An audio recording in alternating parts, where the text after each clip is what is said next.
नमस्कार। Blue pencil के education platform पर आप सबका हार्दिक स्वागत है। आज अपन राजस्थान ज्योग्राफी की जो सीरीज है वो कंटिन्यू कर रहे हैं और जो पहला चैप्टर है अवस्थिति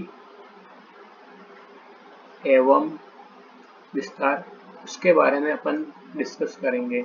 अब इस चैप्टर को स्टार्ट करने से पहले अपन को 2 पॉइंट क्लियर होने चाहिए कि अवस्थिति का मतलब क्या है और विस्तार का क्या मतलब है। अगर मैं अवस्थिति का बात करता हूँ तो अवस्थिति का मतलब ये है कि अगर मैं राजस्थान को पूरी दुनिया में देखूँ या एशिया की नज़र से देखूँ या भारत की नज़र से देखूँ तो वो किस दिशा के अंदर है। हो सकता है अगर मैं विश्व में राजस्थान पूर्व में हो, अगर एशिया में दक्षिण के अंदर हो सकता है अगर भारत में पश्चिम के अंदर हो। तो ये जो स्थिति है किस दिशा के अंदर है उसी को अपन क्या बोलेंगे, अवस्थिति। और अगर मैं बात करता हूँ विस्तार की, तो विस्तार में अपन को ये देखना पड़ेगा कि राजस्थान का जो अक्षांशीय विस्तार कितना है या जो देशांतरीय विस्तार कितना है, कितनी इसकी लंबाई है, उत्तर से दक्षिण कितनी है, पूर्व से पश्चिम कितनी है। ये वाले टॉपिक इसको अंदर अपन को कवर करने पड़ेंगे। तो सबसे पहले कुछ बेसिक्स पॉइंट्स हैं वो मैं आपको बता देता हूँ। एक होती है अक्षांश रेखाएं। अभी अक्षांश रेखाएं क्या होती है उसको अपन पहले समझ लेते हैं। देखो अक्षांश रेखाएं कैसे होती है, क्या होती है, उसके लिए समझ लो ये अपनी अर्थ है या अपनी पृथ्वी है। अब इसके सेंटर से एक लाइन गुजरती है जिसको अपन बोलते हैं भूमध्य रेखा। अब ये भूमध्य रेखा क्यों है कि भूमि से एकदम बीच में से गुजर रही तो भूमध्य रेखा हो गई। इसी को अपन क्या बोलते हैं, विषुवत रेखा, और इसी को अपन इंग्लिश के अंदर बोलते हैं इक्वेटर। अब ये जो भूमध्य रेखा है इसको अपन नाम दे देते हैं 0 डिग्री अक्षांश। अब इसको अपन 0 डिग्री बोलते हैं और इसके समांतर जितनी भी रेखाएं हैं, ये बहुत सारी अपन लाइन खींच सकते हैं। तो ऐसा जितनी भी रेखाएं हैं जो भूमध्य रेखा के बिल्कुल क्या है, समांतर है, इन्हीं रेखाओं को अपन क्या बोलते हैं, अक्षांश रेखाएं बोलते हैं। अब इन अक्षांश रेखाओं को पहचानते कहते हैं कैसे हैं, इसके लिए अपन इनको नंबर देते हैं। जैसे ये 0 डिग्री है तो ये हो जाएगा 1 डिग्री, ये हो जाएगा 2 डिग्री, ये हो जाएगा 3 डिग्री। ऐसे करते करते कुल मिला के 90 डिग्री अक्षांश ऊपर की ओर होते हैं और 90 डिग्री अक्षांश किधर होते हैं, नीचे की ओर होते हैं। तो ये हो गई पहली बात। अब ये अक्षांश रेखाएं क्या होती है, किसी भी चीज की या किसी भी वस्तु की स्थिति को ज्ञात करने के लिए काम आती है। अब पहली बात तो अगर मैं लिख देता हूँ 1 डिग्री अक्षांश, तो ये जानकारी पूरी नहीं होगी क्योंकि 1 डिग्री अक्षांश ऊपर की ओर भी है और 1 डिग्री अक्षांश नीचे की ओर भी है। अगर मैं बोल दूं मैं 1 डिग्री अक्षांश पे खड़ा हूँ तो मेरे को एकदम ये क्लियर नहीं हो पाएगा कि मैं भूमध्य रेखा के ऊपर की ओर खड़ा हूँ या नीचे की ओर खड़ा हूँ। इसके लिए मेरे को हमेशा साथ में दिशा लिखनी पड़ती है। जैसे भूमध्य रेखा के जो ऊपर होती है उससे अपन बोलते हैं उत्तर, और जो भूमध्य रेखा के नीचे वाला भाग है उससे अपन बोलते हैं दक्षिण। तो इसे शॉर्ट में मैं लिख देता हूँ नॉर्थ और साउथ।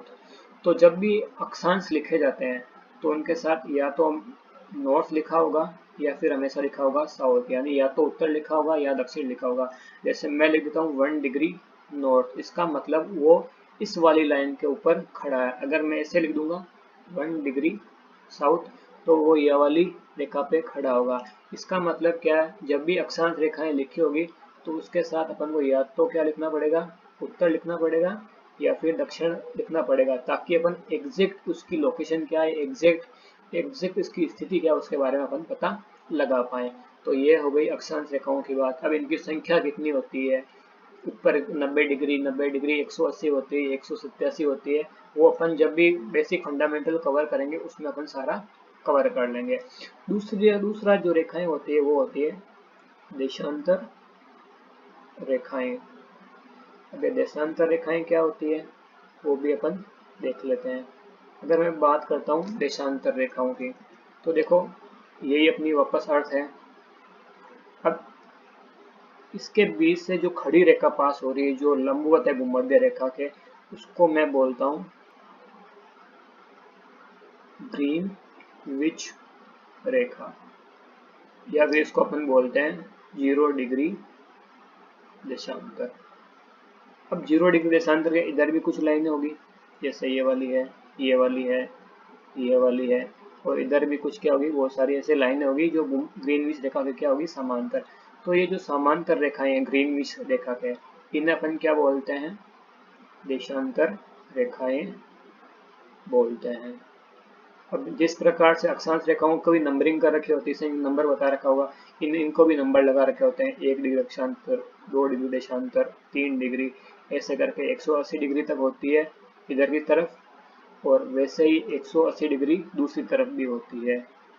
तो कुल मिला के इनमें भी नंबर दे रखा होता है। तो इसमें सेम वही समस्या आएगी। अगर मैं लिख देता हूँ 3 डिग्री देशांतर, तो अब मेरे को यह नहीं पता होगा कि ये इस वाली लाइन के अंदर है या इस वाली लाइन के अंदर है। तो इसके अंदर भी मेरे को बताना पड़ेगा कि जैसे ये भूमध्य रेखा है, इसके इधर वाला क्षेत्र होता है पूर्व, इधर वाला होता है पश्चिम। तो पूर्व को मैं लिख देता हूँ ईस्ट और इसको मैं लिख देता हूँ वेस्ट। तो जब भी देशांतर लिखा होगा तो उसमें एकदम साफ अपन को बताया होगा कि ये पूर्वी देशांतर है या पश्चिमी देशांतर है, नहीं तो अपन उसकी एग्जैक्ट स्थिति नहीं बता पाएंगे। तो इसी प्रकार से अपन ये बोल सकते हैं कि भाई जब भी देशांतर रेखाएं होगी तो उनमें अपन को हमेशा साथ में या तो पूर्व लिखा होगा या फिर अपन के क्या लिखा होगा, पश्चिम लिखा होगा। इसका मतलब अगर अपन अक्षांश और देशांतर रेखाएं मिला दें तो किसी भी स्थान की अपन एग्जैक्ट स्थिति बता सकते हैं। तो ये हो गई अपने अक्षांश रेखाएं, ये हो गई अपनी देशांतर रेखाएं। तो अगर मैं उसमें शॉर्ट में बताना चाहूँ तो अक्षांश रेखाएं क्या होती है, भूमध्य रेखा के समांतर होती है और उनके साथ अपन को या तो नॉर्थ या साउथ या फिर अपन बोल सकते हैं उत्तर और दक्षिण अपन को मेंशन करना पड़ेगा। अगर अपन देशांतर रेखाओं की बात करते हैं तो उसमें या तो अपन को पूर्व मेंशन करना पड़ेगा या फिर पश्चिम मेंशन करना पड़ेगा। अगर कोई देश ग्रीनविच रेखा के पूर्व में, तो उसकी जो भी देशांतर रेखाएं होंगी उनमें हमेशा साथ में क्या लिखा होगा, ईस्ट लिखा होगा या फिर क्या लिखा होगा, पूर्व लिखा होगा। तो अक्षांश और देशांतर रेखाओं का जो बेसिक ओवरव्यू है वो अपन ने देख लिया है। अब अपन चलते हैं राजस्थान की अवस्थिति के बारे में। अब राजस्थान की अवस्थिति के बारे में अपन बात करते हैं तो सबसे पहले मैं बात करता हूँ विश्व की। तो विश्व के सापेक्ष राजस्थान कहाँ पे स्थित है। वैसे आप सबको पता ही है, चारों दिशाएं मैंने बता दी है, ईस्ट, ये वेस्ट हो जाएगा, ये नॉर्थ हो जाएगा और ये साउथ हो जाएगा। यानी ये अपने पूर्व है, ये अपने पश्चिम है, ये अपने उत्तर है और ये वाली क्या है, दिशा दक्षिण है। अगर मैं विश्व की बात करता हूँ तो इसके लिए अपन को फिर वही ग्लोब बना दो। ये ग्रीनविच रेखा हो गई, ये भूमध्य रेखा हो गई, ये फिर ईस्ट, वेस्ट, नॉर्थ और साउथ। अब अगर हम राजस्थान की स्थिति की बात करते हैं तो या भारत की बात करते हैं तो भारत या राजस्थान यहाँ पे स्थित होता है। अब ये कौन सी दिशा है, ना तो उत्तर दिशा है ना ही कौन सी है, पूर्व दिशा है। तो ये दोनों की क्या हो गई, बीच की दिशा। तो इसका मतलब अगर मैं विश्व की बात करता हूँ तो जो राजस्थान या भारत की स्थिति है वो क्या हो जाएगी, उत्तर पूर्व हो जाएगी। अब मैं बात करता हूँ एशिया की बात। तो एशिया का क्या लॉजिक हो जाएगा, एशिया का क्या कॉन्सेप्ट है। तो पहले अपन देख लेते हैं एशिया के अंदर भारत कहाँ पे है। तो सपोज कर लो ये वाला एशिया है, तो एशिया में भारत यहाँ पे है, ठीक है। और ये है अपने दिशाएं, ये ईस्ट है, ये वेस्ट है, ये नॉर्थ है और ये साउथ है। और राजस्थान भारत में कहाँ पे होगा, यहाँ पे होगा। तो ये वाली दिशा कौन सी है, ये सेंटर पॉइंट से आप देख लो, ये वाली दिशा कौन सी है, ये अपन को पता करना है। तो ये ना तो क्या है पश्चिम है, ना ही क्या है दक्षिण है, तो ये इन दोनों की बीच की दिशा है। इसका मतलब अगर एशिया के सापेक्ष में राजस्थान की स्थिति देखना चाहूँ तो वो हो जाएगी अपने दक्षिण एवं पश्चिम। तो ये हो गई एशिया के सापेक्ष स्थिति। अगर मैं भारत के सापेक्ष देखना चाहूँ तो यही काम मेरे को भारत के लिए करना पड़ेगा। तो भारत का मैं पहले बना लेता हूँ मैप, ये हो जाएगा भारत का मैप, ये कुछ ऐसा मैप है भारत का। अब इसके सेंटर से एक लाइन गुजार दो, इसके सेंटर से भी एक लाइन गुजार दो, ये लाइन गुजर गई। आपको पता है राजस्थान इधर की ओर है, तो ये दिशा कौन सी हो जाएगी, अपन बता सकते हैं, ये वाली ईस्ट है, ये वेस्ट है ये नॉर्थ है, ये साउथ है। तो अब देखो ये वाली दिशा ना तो पश्चिम है ना ही क्या उत्तर है, दोनों की क्या है बीच वाली स्थिति है। तो अब इसको अपन क्या लिख देंगे भाई, ये कौन सी दिशा हो जाएगी, उत्तर और पश्चिम। तो ये हो गई राजस्थान की अवस्थिति। अब इनको अपन तीनों को एक साथ में देख लेते हैं ताकि अपन कंफ्यूज ना हो।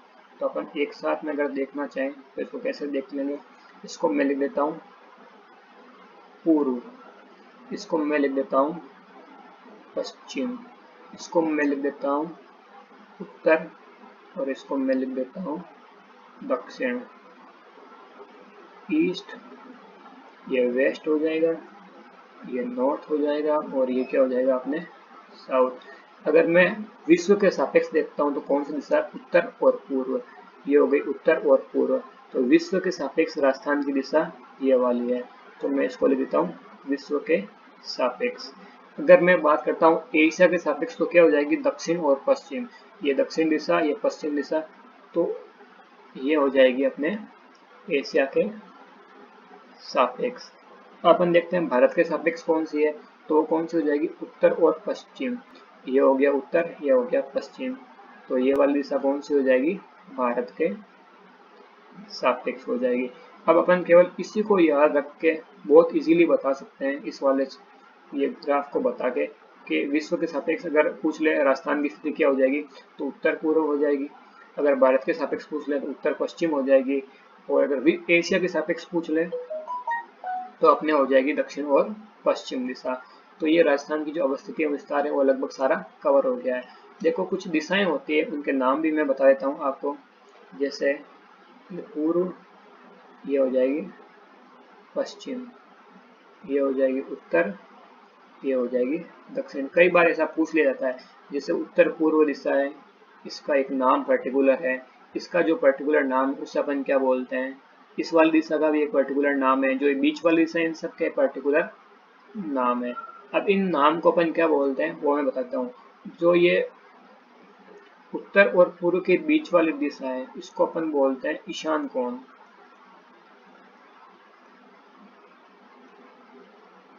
सॉरी, इसको अपन बोलते हैं ईशान कोण।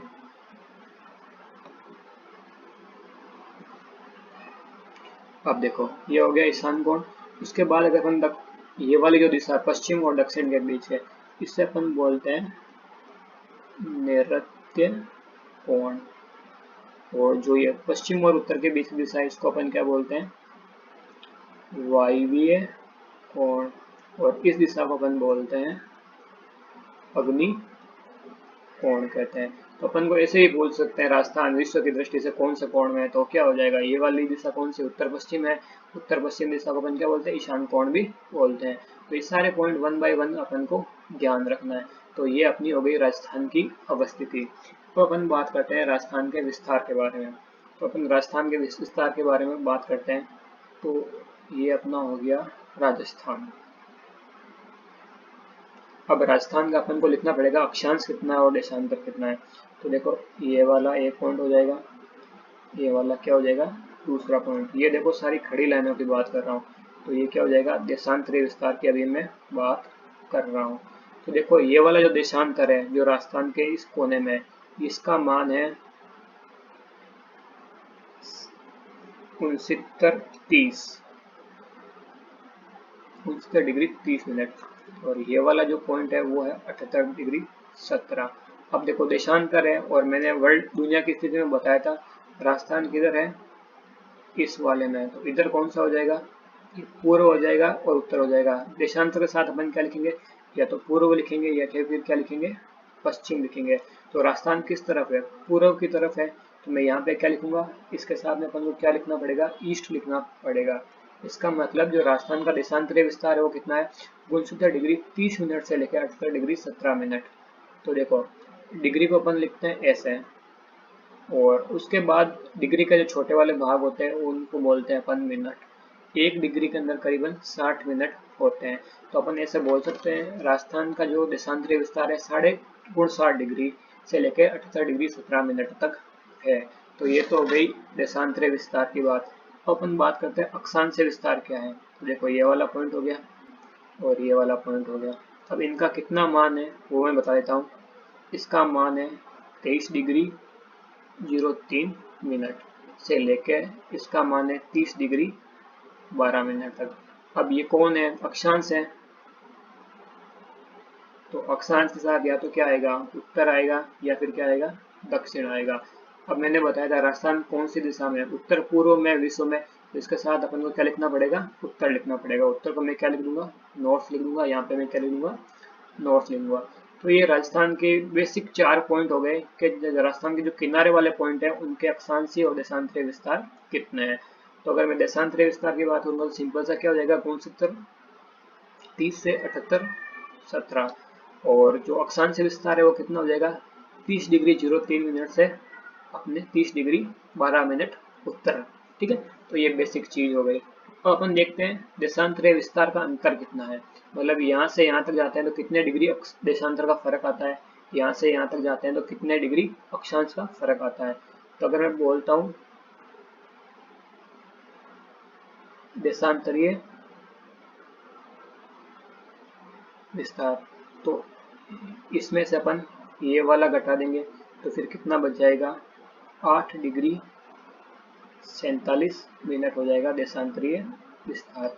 अगर अपन बात करते हैं अक्षांशीय विस्तार की, तो अक्षांशीय विस्तार क्या हो जाएगा इसका, तो देखो 30 डिग्री 12 मिनट में से 23 डिग्री 03 मिनट घटाने हैं तो फिर कितने बजाएंगे, 7 डिग्री 09 मिनट इसके अंदर बच जाएंगे।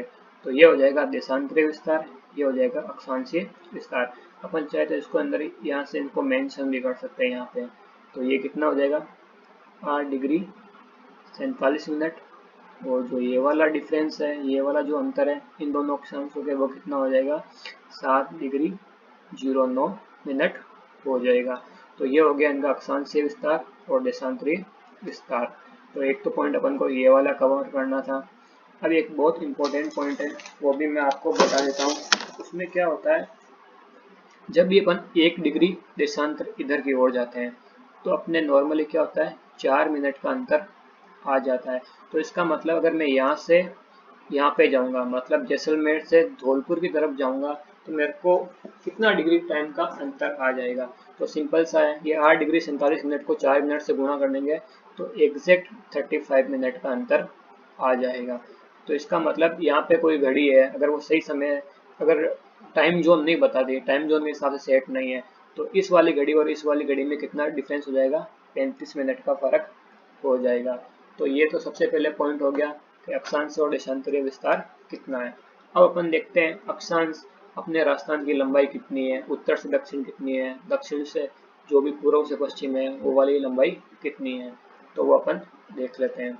तो देखो ये अपने राजस्थान का हो गया मैप। अपन इसके अंदर कौन सी लंबाई कितनी है वो अपन को देखना पड़ेगा।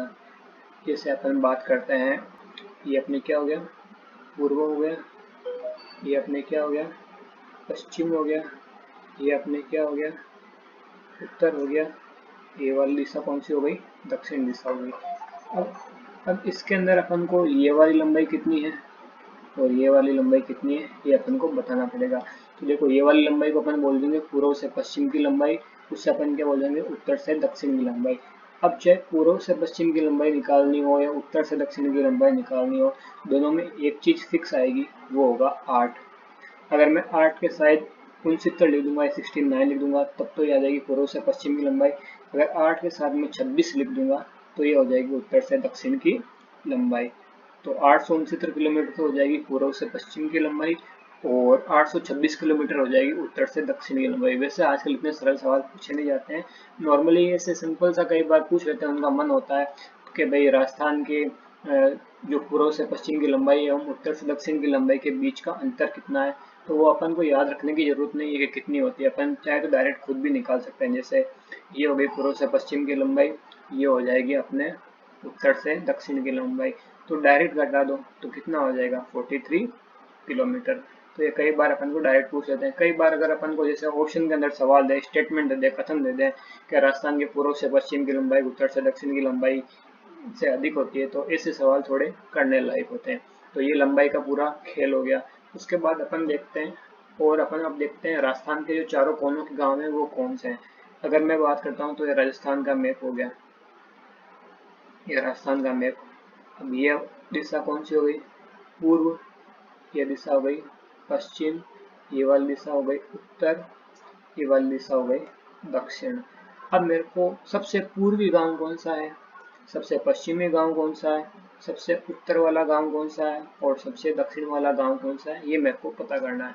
तो देखो, जो सबसे दक्षिण वाला गांव है उस गांव का नाम है बोरकुंड, और बोरकुंड जिस तहसील का है उसके तहसील का नाम है कुशलगढ़, और जो अपने कुशलगढ़ है ये पड़ता है बांसवाड़ा जिले में। तो सबसे दक्षिण वाला गांव कौन सा हो गया, बोरकुंड गांव हो गया। अगर मैं सबसे पूर्वी गांव की बात करता हूँ तो गांव हो जाएगा सिलाना गांव, जो कि राजखेड़ा तहसील के अंदर है, और जो राजखेड़ा तहसील है वो धौलपुर के अंदर है। तो ये सबसे पूर्वी गांव कौन सा हो जाएगा, सिलाना। सबसे दक्षिण वाला गांव कौन सा हो जाएगा, बोरकुंड। अब मैं बात करता हूँ सबसे उत्तर दिशा वाला गांव कौन सा है राजस्थान का, तो वो गांव है कोणा गांव, और ये गंगानगर तहसील के अंदर है, और गंगानगर ही इसका क्या है, जिला है। अब अपन बात करते हैं सबसे पश्चिमी गांव कौन सा है। तो सबसे जो पश्चिम वाला गांव है उसका नाम है कोणा, सॉरी कोणा नहीं, इसका नाम है कटरा। अभी जो कटरा गांव है वो है सम तहसील के अंदर, और जो सम तहसील है वो है अपने जैसलमेर के अंदर। तो ये जो अपने कॉर्नर वाले गांव हैं चारों, सबसे पूर्वी गांव, सबसे पश्चिमी गांव, ये एग्जाम में कई बार ऐसे मैचिंग करने के लिए पूछ लेते हैं। जैसे दे देते हैं सबसे उत्तर वाला गांव कौन सा है, इधर 1 2 3 4 ऐसे कुछ ऑप्शन दे देते हैं। तो अब जितना भी मैंने आपको पढ़ाया है इसको अपन अगर 1 मिनट के अंदर रिवाइज करना चाहें तो इसको हम कैसे रिवाइज करते हैं सारे के सारे पॉइंट, तो देखो मैं बता देता हूँ। ये हो जाएगा पूर्व दिशा, लिख लो आप। ये हो जाएगी पश्चिम दिशा हो जाएगी, ये हो जाएगी उत्तर दिशा हो जाएगी, और ये हो जाएगी अपने दक्षिण दिशा। तो सबसे पहले पूर्व दिशा, सबसे पूर्वी जो अपने देशांतर कौन सा है, 78 डिग्री 17 मिनट पूर्व। और जो सबसे पश्चिमी देशांतर है वो कौन सा था, अपन ने बताया था 69 डिग्री 30 मिनट पूर्व। ये वाला कितना था, 23 डिग्री 3 मिनट, और ये अपने कितना था 30 डिग्री 12 मिनट। ये भी कौन सा था, उत्तर है, और ये भी कौन सा है, उत्तर है। अब कौन सा गांव यहाँ पे आएगा, यहाँ पे आएगा अपने सिलाना गांव। यहाँ पे कौन सा आएगा, बोरकुंड गांव। यहाँ पे आएगा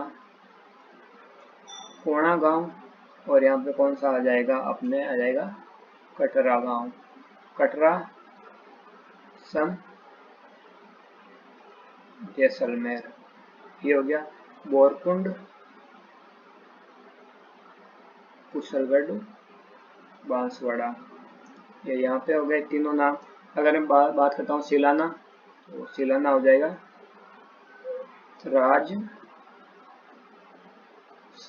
सिलाना हो जाएगा राजखेड़ा के अंदर, और राजखेड़ा कहाँ पे है, धौलपुर के अंदर। ये आपको बताइए कोणा क्या है, दोनों ही क्या है, गंगा नगर है। और ये पूर्व से पश्चिम की लंबाई कितनी है और उत्तर से दक्षिण की लंबाई कितनी है, तो यहाँ पे भी मेरे को 8 लिखना है, यहाँ पे मेरे को कितना लिखना है 8। यहाँ पे मैं 69 लिख दूंगा, यहाँ पे मैं क्या लिख दूंगा 26। तो यहाँ पे 69 किलोमीटर हो जाएगा, यहाँ पे कितना हो जाएगा 26 किलोमीटर हो जाएगा। तो ये जो सारा कंटेंट है जो मैंने आज आपको बताया, अपन केवल इस 4 लाइनों के थ्रू अपन क्या कर सकते हैं, याद कर सकते हैं। उम्मीद मैं ये करता हूँ आपको समझ में आया होगा और आप सपोर्ट करते रहेंगे। Thank you.